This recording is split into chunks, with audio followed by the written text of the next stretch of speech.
Have you ever watched Silence of the Lambs? Yeah, I saw that. What did you think of that film? Not much. A Justice Department investigator calls it terrifying, an epidemic. They're known as serial killers. There are at least 35 of them roaming the country now. Are serial killers born or made? There is almost always a pattern to the killings. These people normally don't stop. 20 killings, 8 murders, 15 human bodies, including 3 heads preserved in a refrigerator. These men brought unspeakable horror into the lives of Americans in the 1970s. Their names still haunt America today. serial killer Jeffrey Dahmer, son of Sam, John Wayne Gacy, Ted Bundy. Diabolical genius, deceptive, manipulative. Many have been executed, but one of them is still alive. He had the darkest eyes I have ever seen. He can put on the mask of Bernard Eugene Giles, but when you take off the mask, he's the monster. I want to know how these men think and why they kill. And now, finally, a serial killer willing to confess all. Are you proud of the label serial killer?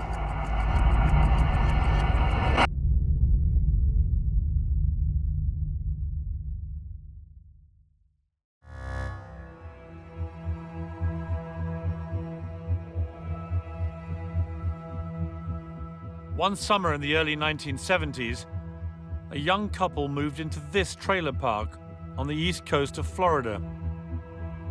Bernard Giles was just 20, his wife was 18, and they had a newborn daughter.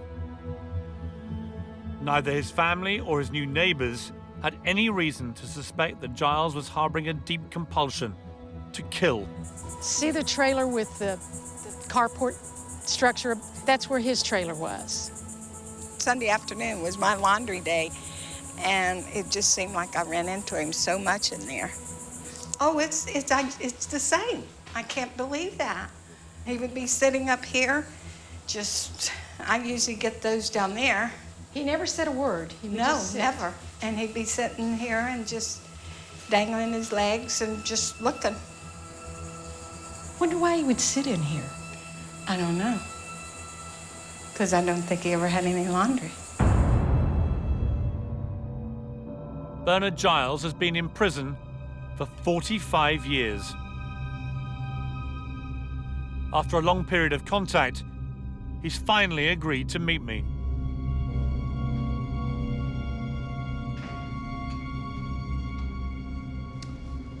Mr. Giles, good to see you. Good morning, sir. Thank you. Come and sit down.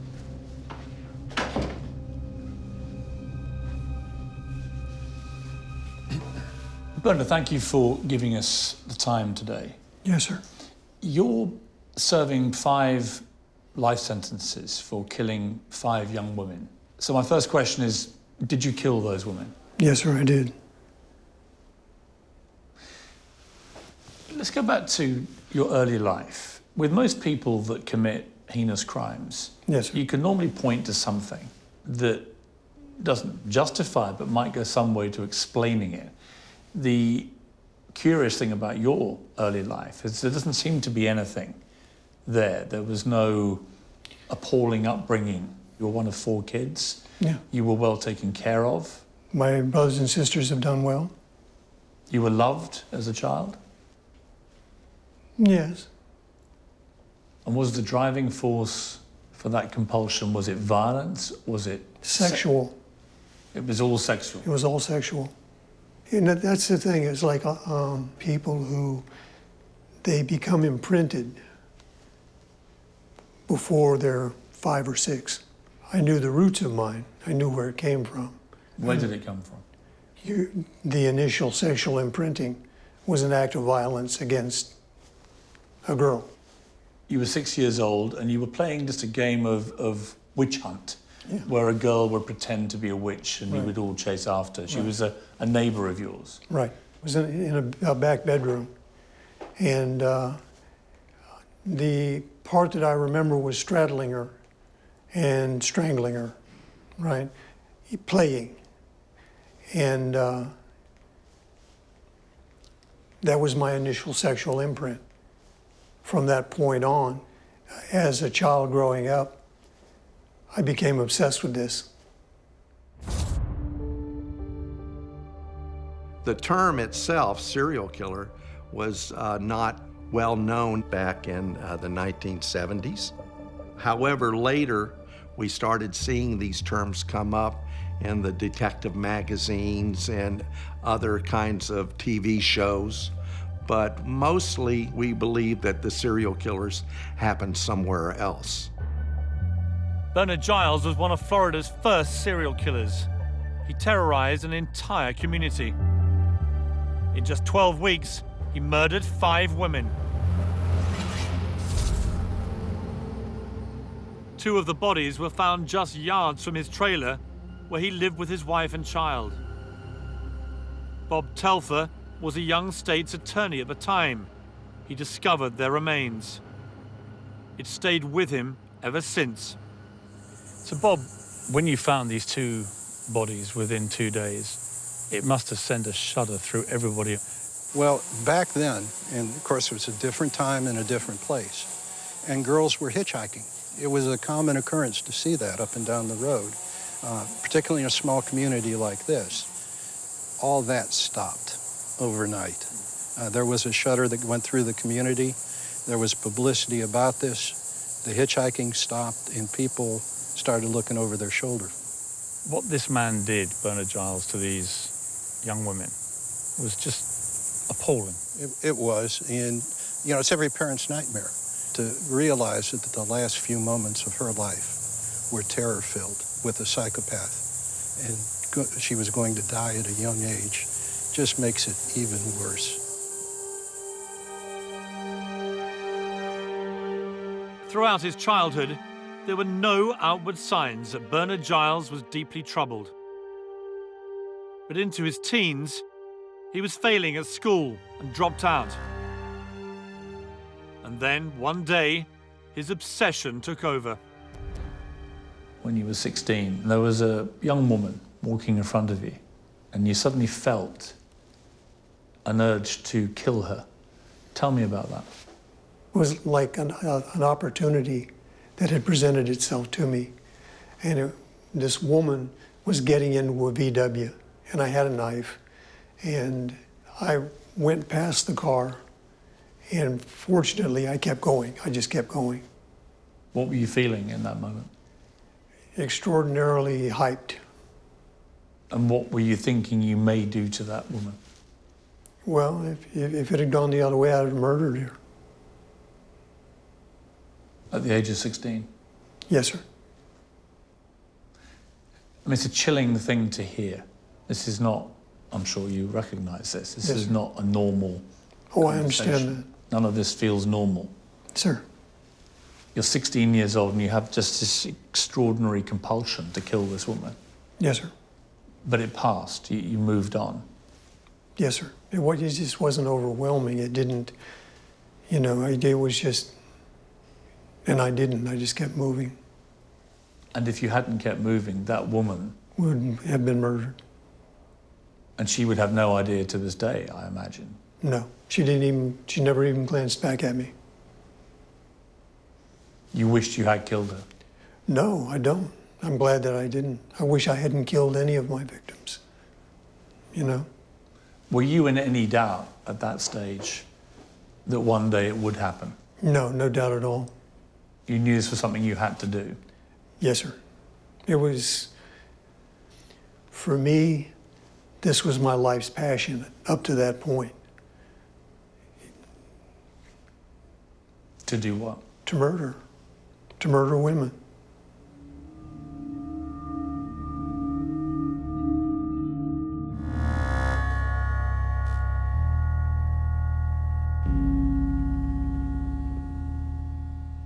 I mean, there'll be viewers watching this going, this guy was apparently normal, late teenage guy. He's got married, he's got a little baby girl. Life seems fine, and yet ticking away is this horrific time bomb. And that's very frequently been the case. that you have people that they present as perfectly normal. You know, you're looking for these sort of trigger points. Where is that trigger? What happens? And it may very well have been the stresses he felt in being married, being a 19, 20-year-old guy with a child. And really, you can see him here. He's not really equipped to be dealing with marriage, let alone a baby. This probably caused a tremendous amount of stress for him.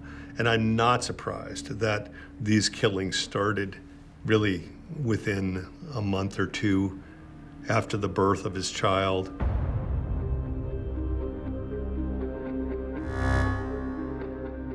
In October 1973, Bernard Giles drove out of this trailer park onto this highway. His intention? To hunt down and kill his first victim. He was looking for hitchhikers, unsuspecting girls, who back then never imagined accepting a lift from a stranger would get them killed. That day that you went out, when you did kill for the first time, was that a morning when you woke up and you were with your wife and daughter and something hit you and you went, No. today may be the day? Every day may be the day. Every day? Every day may be the day. Do you know the name of your first victim? No, sir. Not now. Nancy Jerry. Do you know anything about her life? I found out later she was a singer in a bar. That was it. Tell me what happened. We picked her up in Titusville. There's a wooded area, and I pulled off the road. What did she look like? A little shorter than me, fairly well built, pretty but not particularly pretty, brown hair. That's about it. And at what point did she realize that you were going to harm her? Well, not necessarily that I was going to harm her, because most of them don't assume you're actually going to kill them. Most of them assume it's a rape or something like that, or a robbery or whatever, And had you been talking normally to her? Yeah, but there wasn't much to the conversation. The weapon speaks for itself. And what did you then do? I told her to get out of the car, and that's when she became afraid. Up to that point, I assumed that she thought it was just going to be a rape.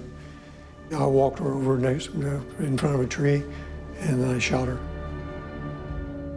Just like that? Yes, sir. And what were you feeling as you did that?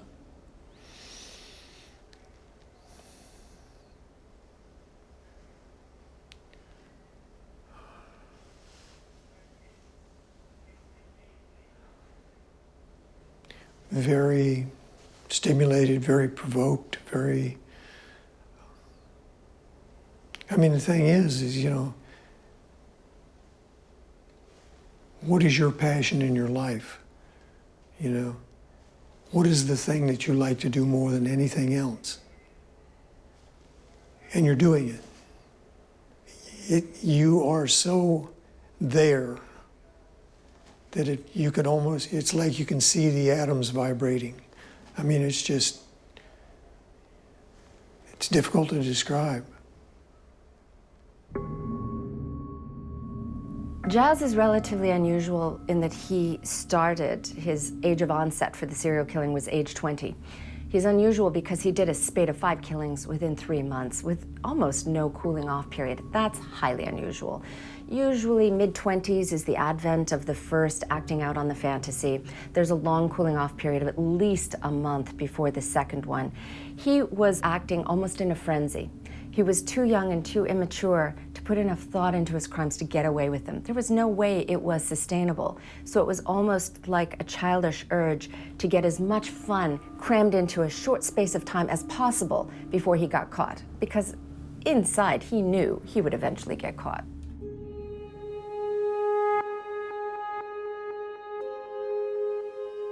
Once Bernard Giles started killing, he made little attempt to hide the bodies of his victims. Their discovery was now making daily news headlines. Titusville, a city where 1 million visitors had come just 4 years before to watch Neil Armstrong blast off to the moon, was now the focus of a desperate manhunt to find the killer. Ladies, you were all young women. You were all in your early 20s at the time that this all happened. Take me back to life in the area at the time. Well, this was a sleepy little town right across from the Space Center. Exactly. And it was, everyone wanted to come here because of the Space Center, the launches and everything. But where we lived in Mobile Manor, it was a really nice area. The moment you realized that Bernard Giles, he was this guy that lived in that trailer opposite you, what impact did that have on you guys? Devastated me. I was stunned. I was like, whoa, look how close this guy was to me. I could have been one of his victims. What was your criteria for a victim? Access. To any woman? Yes, sir. Did it matter how old they were or what they looked like? Or? Generally speaking, no. It could literally have been any woman that happened to stray into your orbit. Yes, sir. When you were cruising in your car and they were thumbing a lift. Yes, sir. I mean, that made you at the time an unbelievably dangerous man for any young woman. Yes, sir. See, I'm not defending the position. I'm describing the position. It was what I was and where I was at. Were you aware that there was now a hunt for what police began to realize was a serial killer? Not really until, I had known that they had found a body. And that was Paula's body? Yes, sir. Probably, I guess. Paula Hamrick was a single mother of 2, heading to work one day when Bernard Giles stopped to offer her a lift. Her body was found here. She was his oldest victim at just 22. Her 2 boys, Stephen and Billy, were just toddlers at the time. He knew she had kids, but I'm sure she pleaded for her life and told him that she had 2 babies. And like I said, that answered my question. He obviously didn't care because he killed her anyways. I think it was about 12 years old when we went to my mother's gravesite. Oh.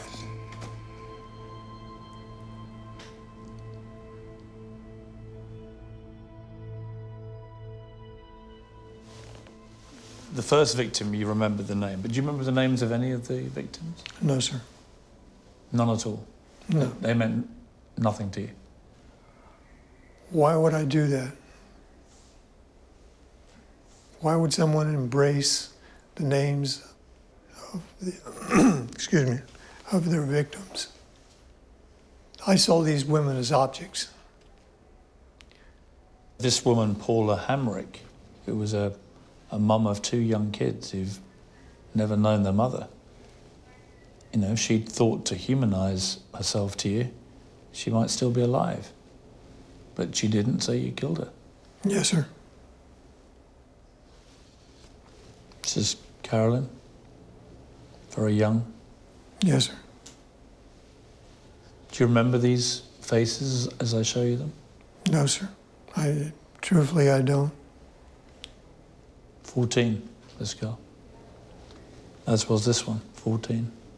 Do you remember her? No, sir. You don't really remember any of these girls by face? No, sir. Some women actually saved their lives by engaging me in conversations. How many? 3 I can think of right off. I actually went to the home of one. It got in a conversation about smoking marijuana. She rolled up a few joints. We drove around the neighborhood and smoked one, and I let her off at her house. And what were you thinking you may do to that woman? Well, if it had gone the other way, I'd have murdered her.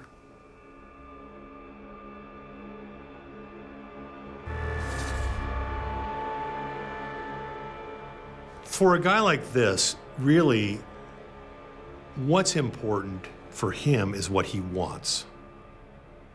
And what he wants, he's gonna get. I wanna kill these women, and I wanna have sex with them. And when I'm done, I'm just gonna leave them right there in the dirt because I don't really care about them. And then I'm gonna go back to my wife, and they won't know any difference. I won't have any change in emotion. What I struggle with you, you kill 5 women, but all the time you're going back to your marital home. Yes, sir. With Leslie, your wife, and your daughter, Heather. Sure. How are you functioning in normal married life in this extraordinary 12, 13-week period? Badly. What do you mean? I don't know, it was just, as this thing's taking me over, I'm kind of disintegrating as a person. Me and my wife are fighting all the time. I'm out. Obsessions take you over. Did you get any urge to kill your wife? No. Never? No. Why not? She was there, she was a woman. I knew her. You know, I never killed anybody I knew. That thing about objectification of the victim. For me, that was an important element.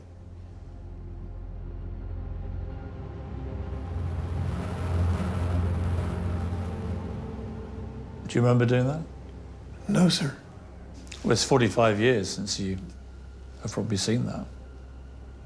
May I see this for just a moment? This is a little strange for me because I recognize elements of my own style, and yet I can't remember doing these, honestly. You definitely did it. No, that's strange. For real. I mean, that one there, for example. Yes, sir. When you look at it, notwithstanding the fact you can't remember it very well, but it's a very macabre image. Yes, sir, I do. A young woman, you have a sort of devil-like figure at the top there, skeleton. That's not a woman. That's not? No. Or is that you? I don't know. You had long hair at the time, right? I had long hair at the time. So that could have been you, in fact. It could have been me. It's got needles, it's got snakes, it's got skeletons, it's a very macabre... Not a happy scene. Right. Right. Giles drew these pictures at the time of the murders. But had there been any early warning signs that might have alerted people to what was coming? You were at school with him, you hung out with him, every day you saw this guy. In junior high school, 65, 66, nicest guy you'd ever want to meet. I mean, we hear this a lot, don't we, with people that do heinous crimes. Often friends will come out and say, oh, he was such a nice guy. But you mean it. I mean it sincerely. He was just a sweet, young, artistic, gifted, nice guy. When did you last see him? It was probably, and I believe that he might have already been killing people then. It was on the river. Did he seem different to you? Yes. In what way? He was very intensely working on a drawing, and it was pretty dark. I looked over and I saw a tree and some roots, but in the roots of the tree was a female body being engulfed in the tree. Wow.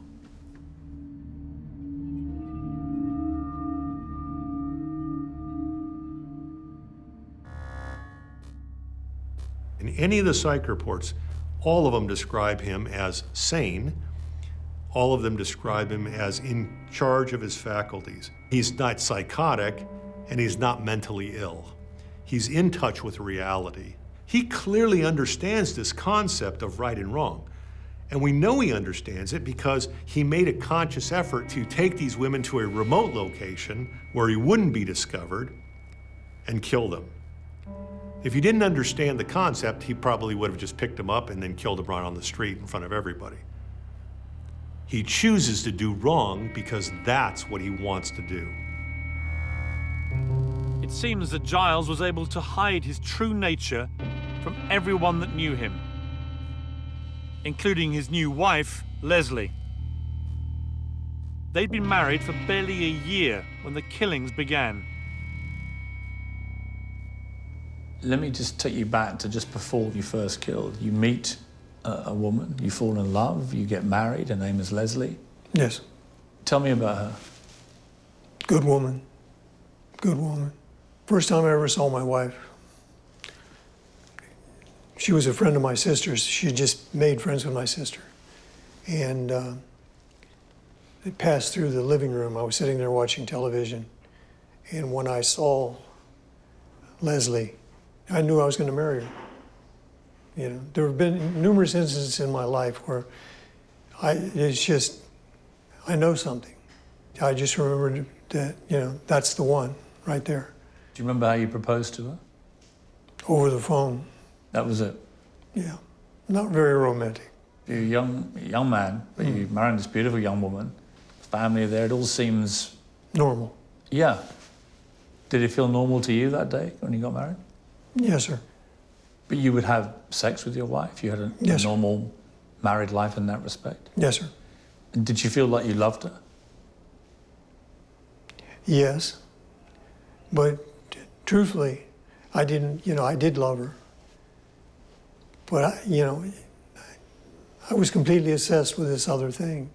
And I didn't really realize how much I did love my wife until the last time I ever saw her through, half-inch bulletproof glass, During the killings, his wife was at home caring for their baby daughter. Giles would leave a trailer each day to train as an electrician. But in the afternoons, he would cruise the highways looking for hitchhikers. The police still had no suspects and no leads. There was a fear factor, and as a result, people were locking their doors, and people were trying to gather more information from the newspapers and from television, which carried very little, but they were following it very closely, but they were still afraid. What's even more scary is it wasn't somebody traveling through, because victims were localized.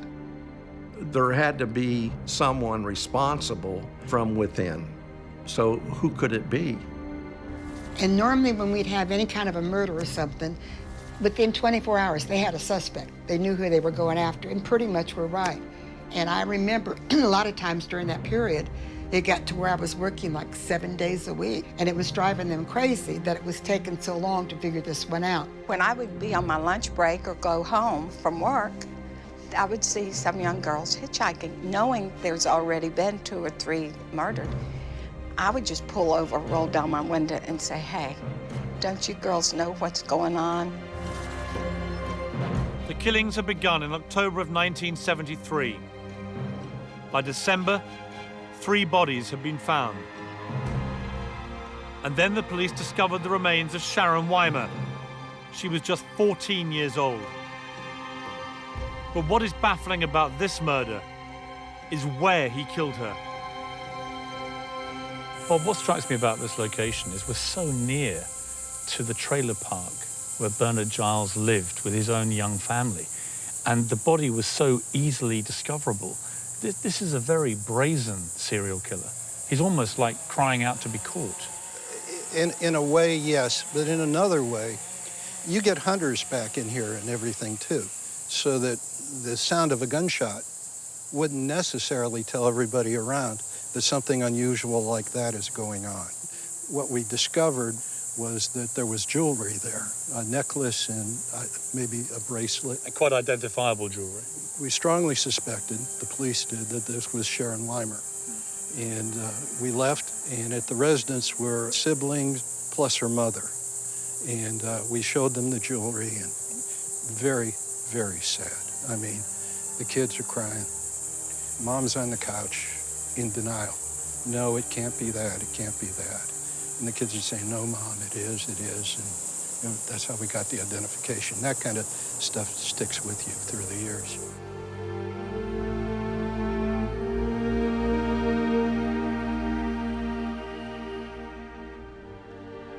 Bernard, two of your victims you took back to within a few hundred yards of where you lived. What was your thinking in doing that? I wasn't thinking. There's no logical reason for having done that. It's quite a high-risk thing to do, I guess.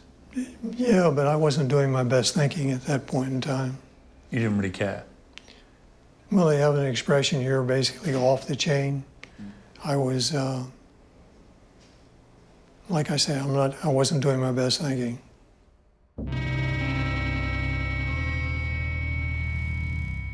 After each killing, that need to feel that again is there, and it's urgent, but it's even bigger.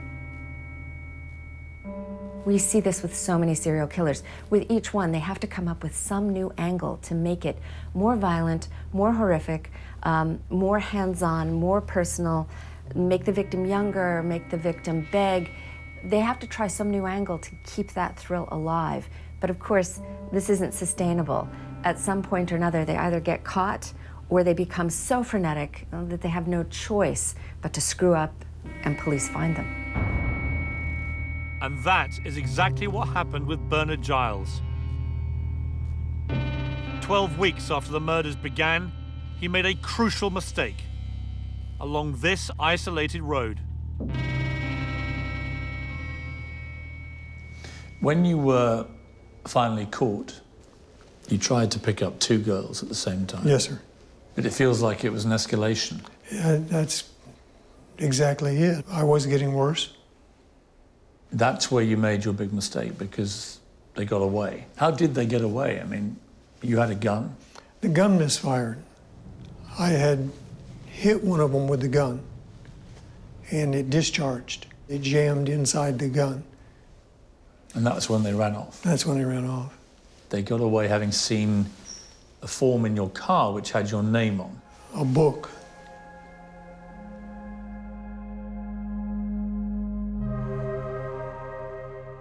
They saw a book that had a name in it, and the name was Bernard Giles. I checked files, and it gave his address. Inspector DeWitt come in and he says, you gotta listen to me. Listen to me good. Keep your doors locked. Do not answer it. He says, we're going to make an arrest in these murders. I said, here? He said, yes. I was shaking. We could have been the next victim. And did you panic? Basically, yeah. I didn't know that they actually had my name. So about the time that I get home, the police are setting up, and they got me.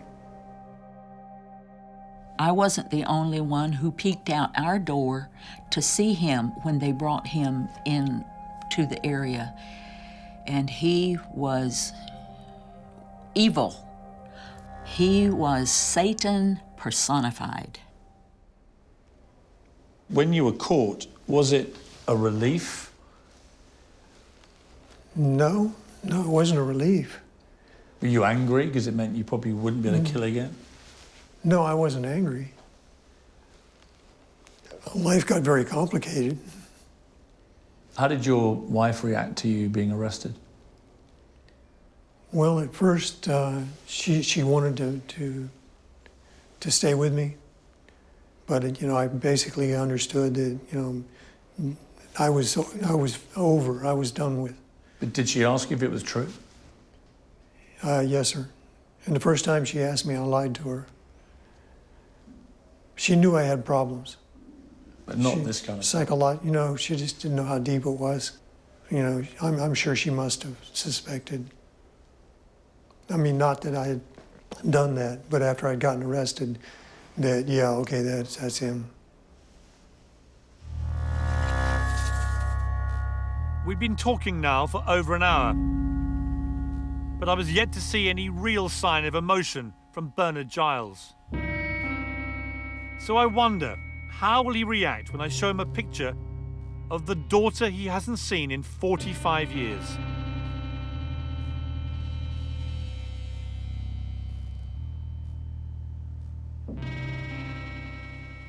You seem, when it comes to real emotions, yeah, pretty cold. I mean... Yeah, I get that a lot. When was the last time you cried about anything? Braveheart. I saw the movie Braveheart. When? 1998, 99, someplace along in there. 20 years ago. Been a while. And why did that make you cry?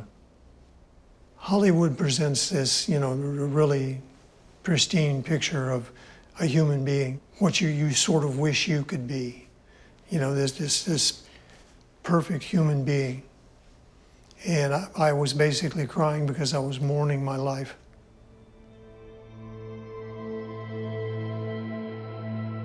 Bernard Giles was just 20 when he was caught. He avoided the death penalty by agreeing to confess to all 5 murders. But he will die in prison. Soon after the killings, his wife and daughter left the trailer park and moved out of the state. He would never see them again. You lost a wife, you lost your daughter. I lost everything. You lost everything, yeah. What, was it worth it, this? I mean, no, of course not. And do you know what happened to your daughter? Have you ever heard from her? No, no, sir. How does that make you feel? What can you do with that? We had a picture there. Yep. What do you feel when you see your daughter? I don't know exactly. When you look at your own daughter, that age, smiling, innocent, happy, what do you feel about the young women you killed? I don't put those together.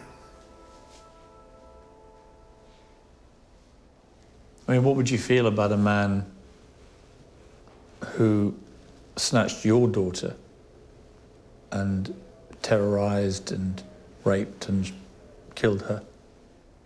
I certainly wouldn't appreciate it. That's it? That's how you'd feel?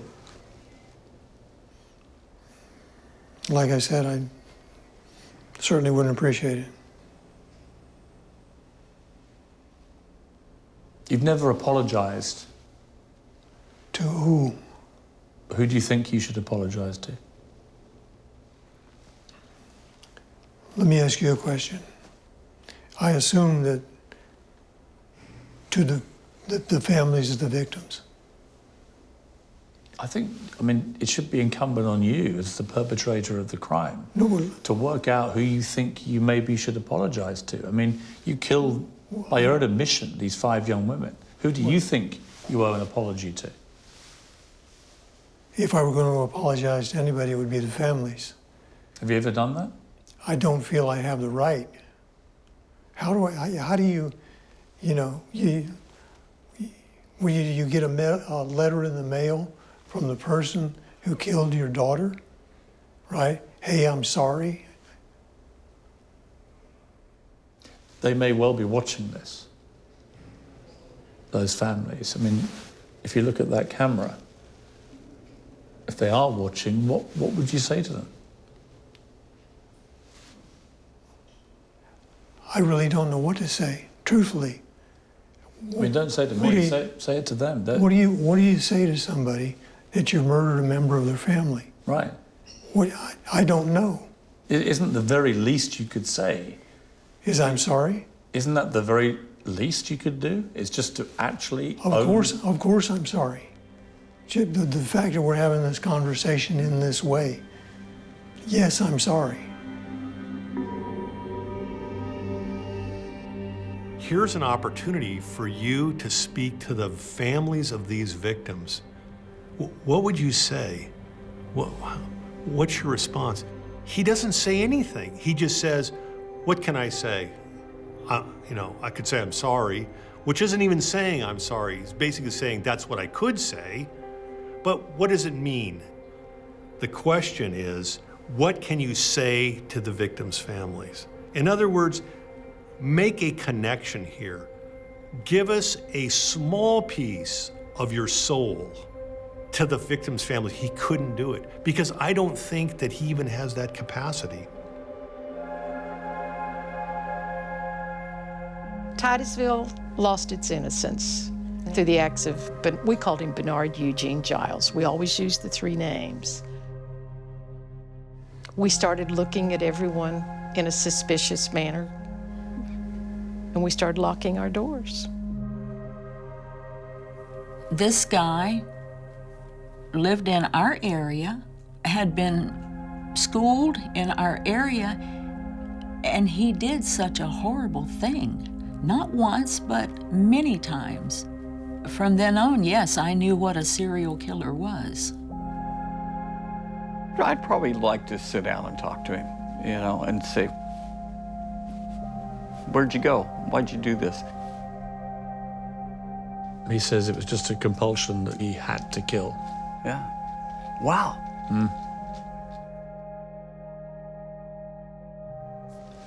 When you finish here with me, I'll go back to my normal life. And when I go back to my hotel room this afternoon, I'll feel quite unsettled by this encounter. When you go back to your cell later, having talked about all this today with me, will you have any feelings about it, really? Probably. And what are they likely to be? Truthfully, I have a great deal of respect for you. And it unsettles me just a little bit that you have such a monstrous view of me. I have a complicated view of you because to me now, if I didn't know what you'd done, when we had a regular conversation about stuff going on in the news, I would imagine we'd have a perfectly normal, rational, and probably quite interesting conversation. But it's very, very hard to get past what I know that you did to these girls. I understand. It's very hard. I understand. Not to feel a sense of just utter revulsion. Yes, sir. And I understand that. I understand all of that.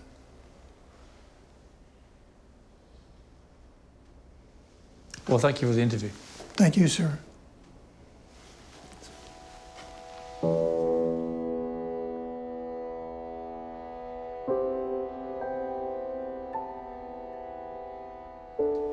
I mean, that was one of the most extraordinary encounters I've probably ever had with anybody, because on one level, he's obviously self-aware about what he did, because he's just prepared to admit everything.